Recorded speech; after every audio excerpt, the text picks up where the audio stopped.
Já reparou como as HQs mensais ficam feias na estante? Resolva agora esse problema e ainda proteja, valorize e organize sua coleção com os boxes exclusivos da Case in Case. Olá pessoas!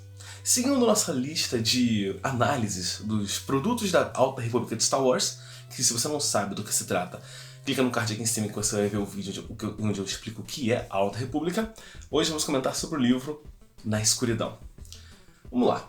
Qual é a sinopse de Na Escuridão? Tentando escapar do grande desastre do hiperespaço e seus grandes pedaços de ferro fulminante caindo pelos céus ao longo do espaço todo, uma tropa de Jedi acaba se refugiando numa base, numa estação espacial abandonada.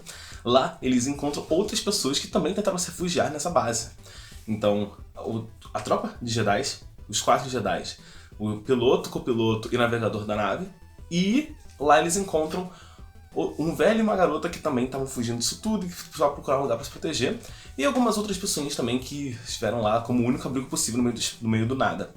Acontece que todo mundo nessa trama esconde segredos. Todos os 4 Jedi escondem segredos. Todos os 2 tripulantes da outra nave escondem segredos. Todos os 13 tripulantes que acompanham os Jedi escondem segredos, e a própria estação espacial guarda segredos. E aí, no meio dessa escuridão, numa base especial, no meio do nada, os segredos vão vir à tona e vamos acompanhar o início de uma nova ameaça para a grande fase da Alta República. Bom, até o momento, eu acho que esse é o livro de Star Wars com a sinopse mais simples de todas, tá ligado? E realmente é muito, muito simples. Talvez não seja tão genérica quanto um teste de coragem, mas definitivamente é muito simples. Só que a grande graça de Na Escuridão são seus personagens, porque eles são muito interessantes. E mais do que isso, são os tópicos abordados pelo livro, mas esse é um ponto que eu já vou chegar. Quando eu falo sobre os personagens interessantes, é porque todo mundo ali é interessantíssimo. Por exemplo, um dos Jedi que está participando dessa missão e que vai passar esse tempo na estação espacial é a Orla Jarene, que é essa Jedi aqui de pele branca, roupas brancas e sabres brancos. A Orla Jarene é ela é de uma classe de Jedi diferenciada. Ela não é o que o pessoal da internet chama de patrulheiro, ou guardião, ou tantos outros termos aí que não existem, o pessoal inventou na internet, não tem ideia de onde. Ela, sim, tem um título, ela tem um nome, ela tem uma classe chamada Perseguidora dos Caminhos, ou Procuradora dos Caminhos, ou algo desse gênero. Né? Cada produto de Star Wars vai dar uma tradução diferente. Isso é um problema dos produtos de Star Wars, que não tem uma coesão nas traduções, né? Os livros chamam de uma coisa, os quadrinhos chamam de outra, os audiodramas chamam de outra, mas no final é sempre essa procuradora dos caminhos, perseguidora dos caminhos, achadora de trilhas, algo nesse sentido. Que é um Jedi que, procurando ter um contato mais próximo com a Força, mais íntimo com a Força, decide se afastar da Ordem Jedi, não fica em nenhum templo Jedi, não fica em nenhuma base Jedi, nenhuma estação Jedi. Ela segue seu próprio caminho no meio do espaço, fazendo o que a Força não dá. E a Orla está prestes a fazer um pedido, né, a entregar a carta pro Conselho Jedi, falando que, olha só, eu vou me afastar de todas as atividades do Jedi porque eu quero perseguir os caminhos e me encontrar com a Força. Porque ela tem um trauma muito grande do passado e ela questiona um bocado as suas escolhas e o caminho que ela seguiu na sua vida. Outro personagem interessante... Tem um personagem de alívio cômico, por assim dizer, no livro, que é o Geodo. O Geodo é uma pedra. Um bloco de pedra enorme, é tipo uma geladeira de pedra. Só que sem abertura nenhuma, só em relação a tamanho e formato. Ele é o navegador da nave e, apesar de ele não falar absolutamente nada o livro inteiro, ele tem personalidade e ele é um personagem muito interessante, que acompanha todo mundo na nave. Além disso, a copilota da nave ela foi adotada pela chefe da guilda mercante que toma conta de todas as naves e todos os trâmites em relação a levar pessoas, trazer pessoas, mercadorias e coisas do tipo.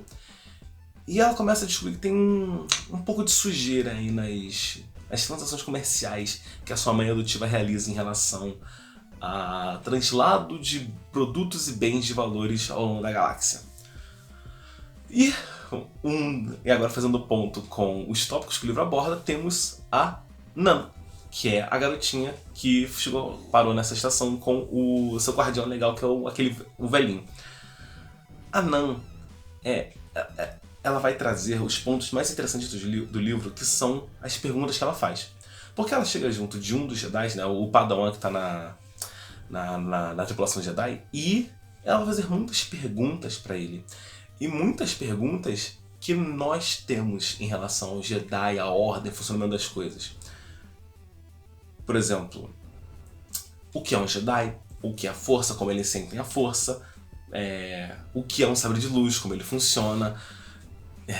Se Jedi realmente tem tantas regras, se é tão difícil ser um Jedi, se eles realmente têm missões absurdas, se ele já matou alguém, se ele não pode matar alguém, por quê e como isso funciona. Jedi não pode ter família, Jedi não pode ter mulher, Jedi não pode transar. E essas perguntas serão respondidas e a gente vai conhecer muito da Ordem Jedi por meio das conversas entre a Nan e o Padawan que está na missão. Que sinceramente eu esqueci o nome, peço desculpa pessoal, mas eu esqueci o nome dele, é muito personagem pra gravar um nome. E aí, a Nan é um personagem cativante demais, ela é muito interessante, muito engraçada, porque nitidamente, quando ela conhece esse Padawan, ela fica interessadíssima nele. E você sente, lendo as páginas do livro, que rola uma tensão sexual entre os dois. E é muito bom, porque várias dessas perguntas que serão respondidas pelo Padawan vão dar a entender coisas que vão dar corda pra isso, e veremos reações de Jedi que não esperávamos ler. Mas talvez o grande motivo que leve alguém a ler esse quadrinho é um spoilerzinho que eu darei. Relaxa, pra mim existem dois tipos de spoiler. O spoiler que estraga a experiência, né? Tipo as revelações, como acabam as coisas. É um spoiler que eu chamo de vermelho, né? Não sei se você reparou, aqui no canal quando eu vou falar de uma obra, sobe aqui essas barrinhas, aí tem o verde, que é sem spoiler, o amarelo, que é spoilers leves, e o vermelho, que é spoiler pesado. Pra mim o spoiler vermelho é o spoiler que estraga a sua experiência consumindo algo. Se eu te falar essa coisa, eu posso estragar a sua experiência, eu vou dar reviravolta, eu vou dar o final, eu vou dar as conclusões e tal, e aí vai perder a graça pra você, e eu sempre aviso quando esse tipo de coisa acontece. Eu vou dar um spoiler amarelo agora. O spoiler amarelo não é um spoiler que vai estragar a sua experiência.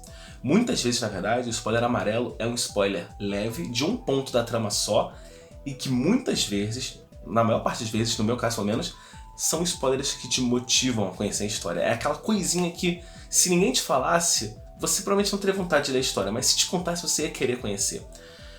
E eu sei o valor do spoiler amarelo porque foi o que me convenceu a jogar Skyrim, foi o que me convenceu a jogar muita coisa e a conhecer muita coisa. Então eu vou dar um spoiler amarelo aqui e quando terminar esse spoiler eu vou colocar o aviso aqui na tela para vocês voltarem e poderem pular o que vocês quiserem. O grande motivador para muita gente ler esse livro é de que é nele que será apresentado a ameaça dessa grande fase da Alta República. Como assim, Regis? Os Nihil não foram apresentados lá no livro da Luz de Jedi?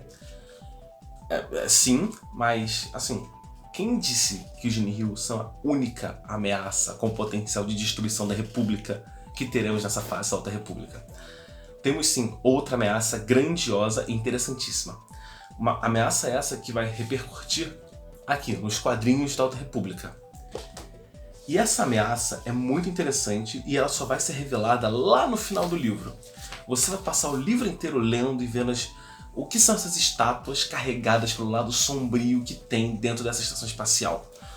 Qual a relação delas? O que tem a ver com esses robozinhos que ficam podando essas plantas? O que tem a ver? O que é esse canhão de luz aqui? Por que tem tudo isso, esse monte de descrição em línguas estranhas que a gente tem nessa base? Bom, no final, lá pela segunda metade do livro, sei lá, terceiro terço do livro, você vai conhecer uma das grandes ameaças da Alta República, e é uma ameaça grandiosa, interessantíssima e muito foda. Então quando você ler, depois de ler esse livro, quando você ler o quadrinho, você já vai conhecer essa grande ameaça e você vai ficar, caralho, é muito foda, porque aqui no livro, nos quadrinhos, eles vão partir do pressuposto que você já conhece eles. Então eles vão perder muito tempo explicando o que é, como funciona, vai só mostrar realmente a ameaça agindo. Nesse livro é que vai realmente explicar o que eles são, de onde eles vêm, por que eles são, onde, quando, como, porquê. Essas perguntas básicas você vai conhecer nesse livro. E assim, o livro inteiro é uma grande aventura, né? Olha, vamos lá, então terminei aqui esse spoiler que eu dei, esse spoiler amarelo. Voltando agora para a ação sem spoiler. O livro inteiro tá mais para aventura do que ação. Como eu divido isso? Para mim, a aventura são personagens contra o ambiente. E a ação são personagens contra personagens, ou personagens contra vilões. Um bom exemplo disso é Indiana Jones. Pra mim, Indiana Jones é mais aventura do que... É mais ação que aventura, mas tem parte de aventura. Por que pra mim Indiana Jones é um filme de aventura? Porque na maior parte das cenas o Indiana Jones vai estar enfrentando o cenário, as situações climáticas, inimigos animais e coisas do tipo. Inimigos não conscientes, então são escorpiões, aranhas, escaravelhos, coisas do tipo. E o próprio ambiente, né? Armadilhas, templos caindo, pontes que partem, coisas do tipo. E pra mim isso é aventura. Agora, quando ele parte pra enfrentar seres racionais, sabe? Seja deuses, monstros, humanos, coisas do tipo, pra mim vira ação. Esse livro, por 2/3 dele, será aventura. Então serão os personagens lidando com as ameaças que estão presentes ali nessa estação abandonada há muito tempo. Então tem robôs programados para fazer coisas automaticamente e reagem a coisas que eles fazem. Vão ser as coisas lá escondidas e armadilhas preparadas ali na estação e por que está escondido nessa estação. Só na terceiro terço que realmente vai ter uma ameaça inteligente, sabe? Vai passar a ser ação e aí que realmente vai ser interessante porque vai explorar muitos dos tópicos já explorados em outros livros da Alta República e vai dar ganchos para serem explorados nos quadrinhos da Alta República. Mas o maior mérito desse livro é, como eu disse, apresentar uma das grandes ameaças da Alta República e apresentar personagens muito bons. Todos os 4 Jedi que aparecem nesse livro são muito bons. Especialmente a Orla Jarene, porque eu gosto muito dela. Apesar de eu achar a arma dela idiotíssima, eu poderia fazer um vídeo inteiro explicando dinâmica de arma medieval e tal, especialmente sabre de luz duplo, porque... revelações sobre o Regis. Eu luto com bastão, sabe? Eu luto com uma arma de 2 metros, uma arma maior que eu. Eu luto com isso. Então eu sei como funciona pra você lutar com bastão. Que é basicamente... é muito próximo do que é um sabre de luz duplo, do Darth Maul e tal. A Orla Jarene usa uma arma dessa. E por si só, usar um sabre de luz duplo não tem problema nenhum. Faz parte do cano e tal. Tudo bem, funciona que nem lutar com bastão mecanicamente. Só que a arma dela é um sabre de luz duplo, no sentido de que o sabre de luz dela é um sabre de 2 metros, que no meio tem uma mola e ele dobra. Então fica como se fosse um sabre de luz com 2 lâminas pra cima na mesma direção. Isso é idiota pra caralho. Isso é muito idiota. Isso é ridículo, sabe? Toda vez que eu vejo uma arte da Orla Jarene em que os 2 sabres estão, as 2 lâminas estão na mesma direção, eu acho ridículo, eu sinto vergonha alheia, porque isso não faz sentido nenhum, não tem motivo pra você usar isso. O único motivo para alguém na vida real utilizar uma arma com mais de uma lâmina na mesma direção é para quebrar lâminas ou travar lâminas. Por exemplo, Sai, aquela arma de ninja, sabe, do Rafael das Tartarugas Ninja. Então, ele tem 3 dentes, ou 2, ou coisa do tipo. Para que serve esse dente? Para quando estiver lutando com alguém com faca, ele conseguir travar, porque a lâmina vai entre os dentes, né, a lâmina do adversário fica entre os dentes, se ele torcer assim e levantar, a lâmina está presa, ele consegue desarmar o adversário, coisa do tipo. Isso não funciona com sabre de luz porque se ela fizer isso, né, de torcer... Primeiro que não tem assim um ferro, né, ou um sabre de luz aqui, na junção entre as 2 lâminas, né. Entre as 2 lâminas tem o sabre de luz. Então se alguém dá uma porrada, ela não consegue travar, porque vai passar direto e vai cortar a junção dos 2 sabres dela. E ela não consegue torcer e desarmar o adversário, pelo simples fato que o adversário pode apertar um botão, desligar o sabre de luz e tá livre da presa dela. E aí quando ela... Entendeu como é idiota a ideia de um sabre de luz duplo? Nesse sentido de 2 lâminas na mesma direção? É idiota pra caralho. Existe muita coisa idiota em Star Wars, tá ligado? Existe muita coisa que não faz sentido nenhum. Especialmente questão de arma, tá ligado? Eu acho o chicote de luz uma coisa já absurda.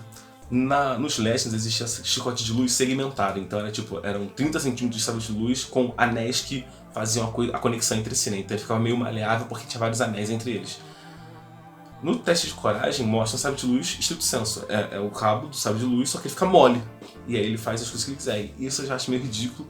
E a arma da Orla Jarene, nesse sentido de ser uma lâmina de 2 lados, eu acho isso horroroso, ridículo e idiota.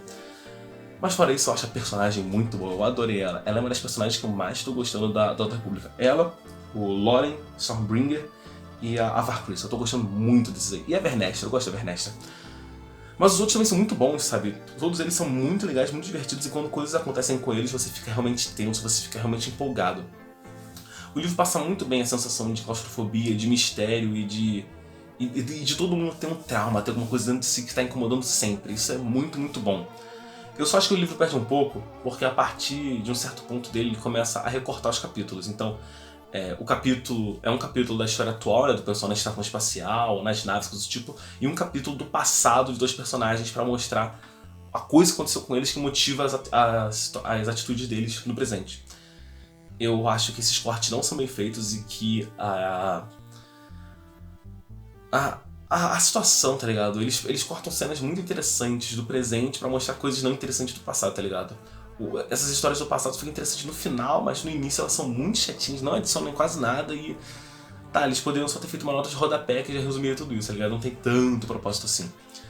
Mas chances partes, por conta de explorar como funcionam os Jedi, mostrar um pouco mais as consequências do grande desastre do hiperespaço e especialmente apresentar novos personagens, uma nova ameaça muito foda e um cenário que com certeza vai voltar, vale muito a pena ler Na Escuridão. É um livro muito bem escrito, muito gostoso de ler, apesar de ter um solavanco. Não é tão suave e maravilhoso que nem A Luz Jedi, mas não é terrível que nem um outro livro que logo mais eu vou comentar aqui no canal em um vídeo de mais de 1 hora. Mas é isso, essa foi minha análise de Na Escuridão, mais um livro do Star Wars da Alta República. Se tudo der certo, logo mais eu estarei fazendo análise dos quadrinhos da Alta República, seja o só Alta República ou Aventuras na Alta República, que é outro quadrinho que não tá aqui por acaso. Mas é isso. Bom, espero que você fique interessado com esse maravilhoso universo dos Jedi da Alta República que está no seu auge. Se você gostou desse vídeo, se você não gostou, volta aqui na semana que vem que eu faço um vídeo melhor pra você. E é isso, vai ser no próximo vídeo e falou!